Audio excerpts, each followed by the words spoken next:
o povo tivesse descoberto antes a importância estratégica desse tema, da comunicação, da democratização dos meios, do acesso universal, né, à informação, esses meios extraordinários de comunicação, nós já teríamos feito a reforma agrária, inclusive. Já teríamos feito as outras reformas, a reforma política, a reforma tributária, a reforma do Estado brasileiro. E aí eu disse, não, é nesse lugar, é nesse espaço que eu tenho que estar. E aí todo o meu mandato tem sido dedicado em grande parte dele, em grande medida, a essa questão da luta pela democratização das comunicações. E aí me encostei nos movimentos. Os movimentos estavam, né, tentando exatamente pressionar o governo por uma conferência de comunicação social. O governo do Lula, os dois governos do Lula já tinham feito mais de 50 conferências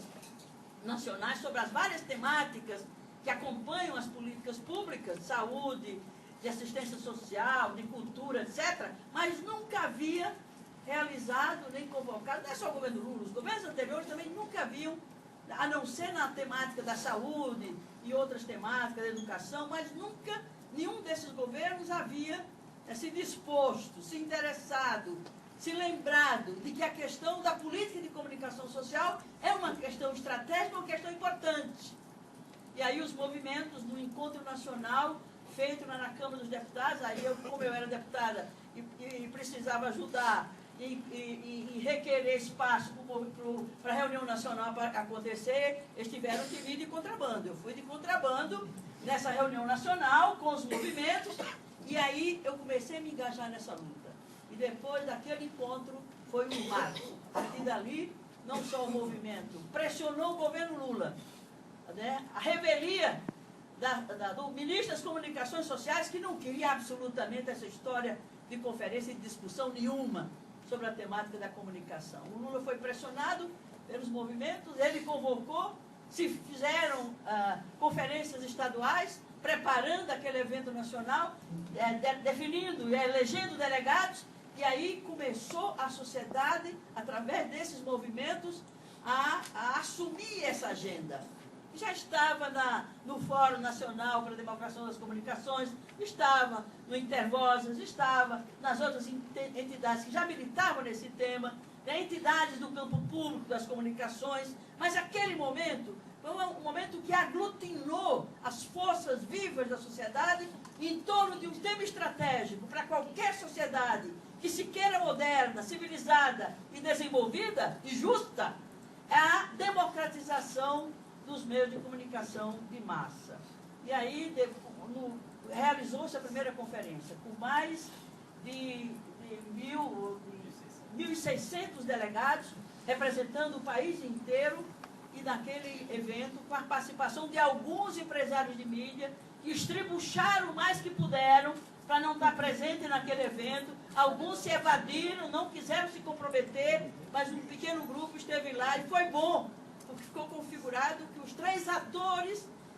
que atuam nessa questão, que é o governo, que é a sociedade civil do lado dos movimentos e a sociedade civil do lado dos empresários, estavam presentes, e aí eu estava representando também a Câmara dos Deputados, e se realizou aquele grande evento que gerou mais de 600 propostas, né, com um profundo e amplo debate, com muito conflito. E esse conflito não era só entre empresários, sociedade civil e governo, era um conflito que também se dava no âmbito dos movimentos, porque era uma questão muito nova, do ponto de vista da mobilização e do envolvimento dos vários segmentos da sociedade em torno dessa temática. Saímos de lá, né, com um produto precioso. Essas propostas, fruto de um debate sério, competente e comprometido, né, e isso indicava que poderia ser o ponto de apoio,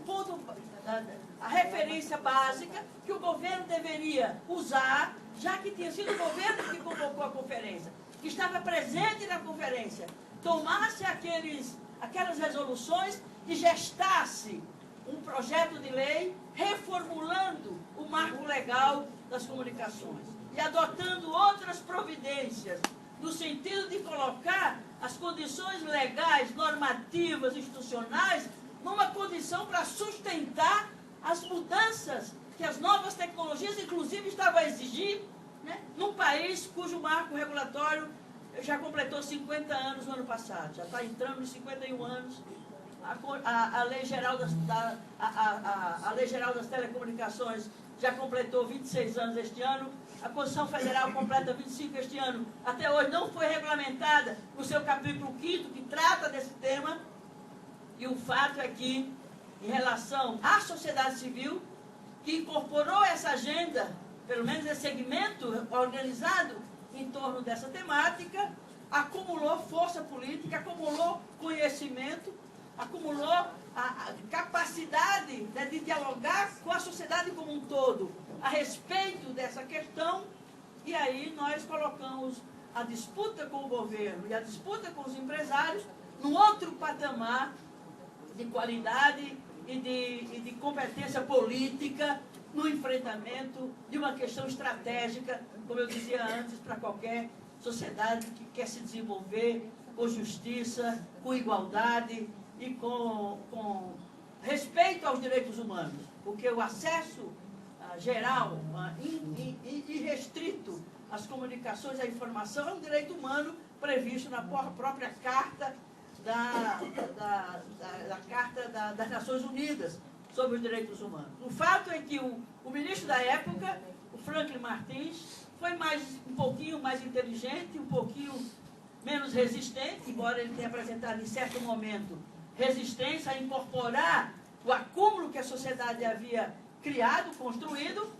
mas ele também é do ramo e ele, talvez até percebendo o final da sua gestão, quis deixar alguma coisa que pudesse expressar uma posição dele, que no fundo refletia muito a posição média daquilo que foi apresentado e gerado na primeira conferência, e deixou um projeto, ou anteprojeto. Foi quando entrou Dilma Rousseff, e aí a coisa começou a piorar. Se é possível piorar em relação ao que já era antes, mas piorou. Então, nesse sentido, nós estamos do lado do governo e do lado dos empresários, num patamar pior, mais atrasado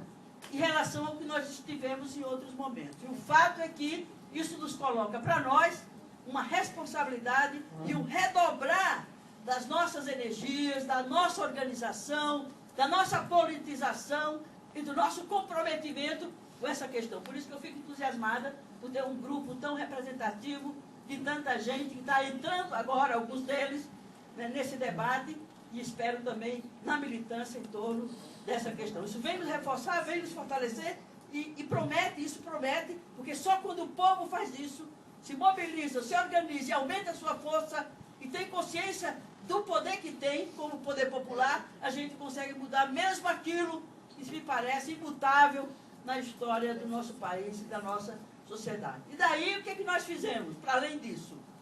O projeto do Franklin Martins orou,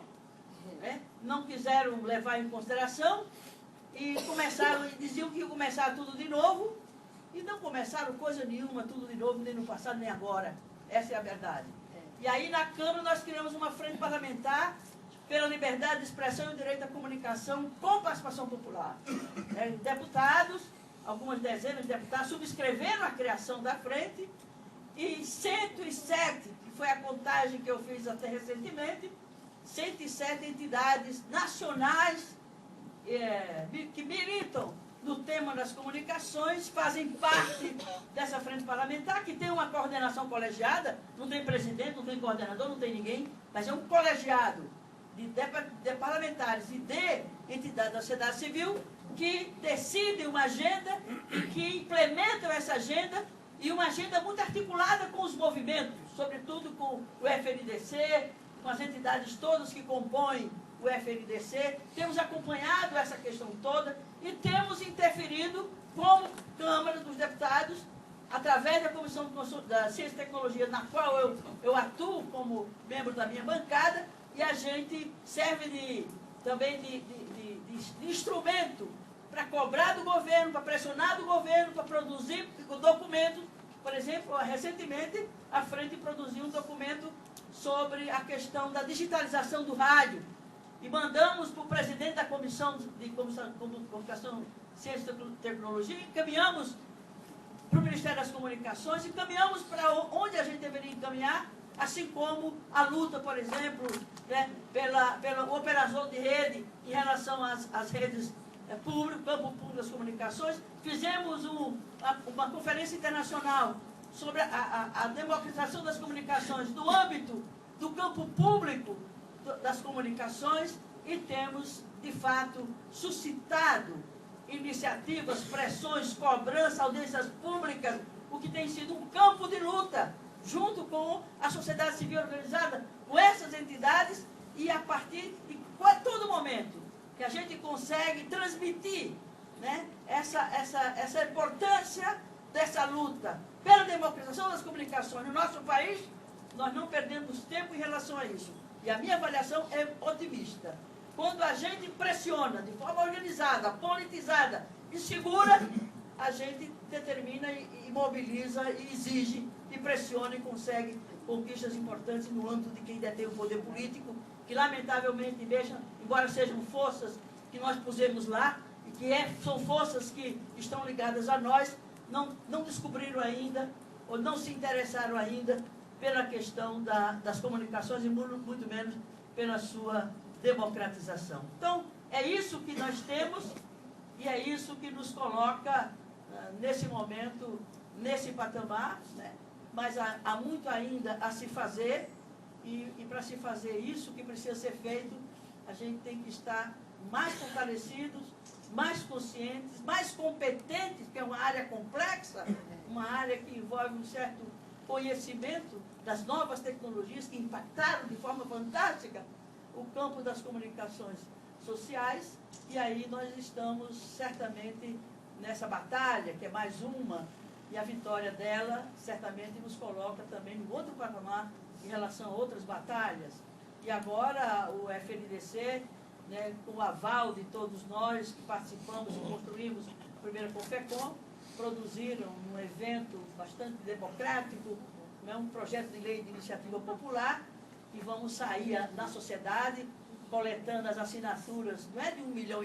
que é o que a lei prevê, é milhões de assinaturas. Não é só pôr gente na rua pedindo assinaturas de cidadãos e cidadãs, mas dialogando com a sociedade, criando nos que subscreverem essa iniciativa o entendimento, a compreensão da importância desse projeto de lei de iniciativa popular, porque quando ele for entregue à Câmara, a gente vai ter o respaldo e a força política da cidadania brasileira para que a gente possa dizer, olha, nós chegamos a um patamar dentro do possível, dentro do viável, mas dentro daquilo que a gente quer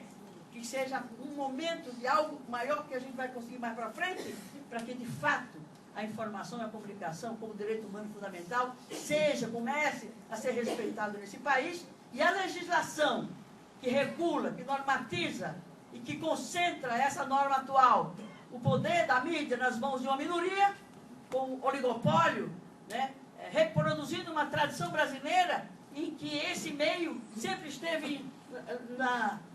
nas mãos da iniciativa privada. Nós queremos que essa lógica se inverta, e ela só vai acontecer no dia em que a gente for tantos nessa luta, formos tão mobilizados, tão organizados, tão politizados, tão conscientes, tão determinados, que ninguém segura. E essa democracia vai acontecer no tempo da história, mas uma história que a gente mexe com ela e a gente faz essa história, porque sem isso as coisas não acontecem e o novo não se dá na história do nosso país. Muito obrigada.